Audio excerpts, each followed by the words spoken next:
Sure, I was born in Topeka, Kansas originally, though I've been here for 30 years. So I actually got my undergrad here at ASU Oh, really? many years ago. So I'm a Sun Devil at heart. Yeah. Okay. Yeah, there were two main things that got me interested, especially in urban planning and cities. One of them was that I used to travel a lot when I was a kid and still do today. My parents loved to travel, so we went all over Europe and Latin America and a lot of cities, and I fell in love with those places. I traveled around the United States a lot, and again, to U.S. cities, noticing the difference between our cities and European and Latin American cities, and it got me really passionate about how can we make our cities better. The biggest things I think that Phoenix has to its advantage, and it's just like the U.S., it has this great diversity, and Phoenix is a melting pot of people from all around the U.S. and around the world.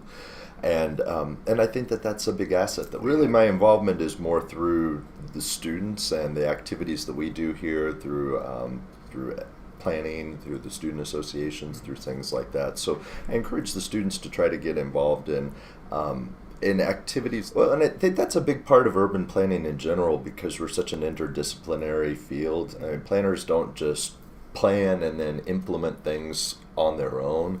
And so I try to, through my research and my teaching, as well as working with my students and advising them, try to make sure that everybody keeps in the back of their mind that we're not the only ones. There's a lot of different famous urban planners or also urban theorists, I guess you could say, that have been influential. But some of them are some of the older books. Like there on my shelf, The Image of the City, Kevin Lynch. It's a book from 1960, but it's still a book that's so relevant today. I think it goes back to that whole collaborative focus and trying not to tackle it just from within your own silo.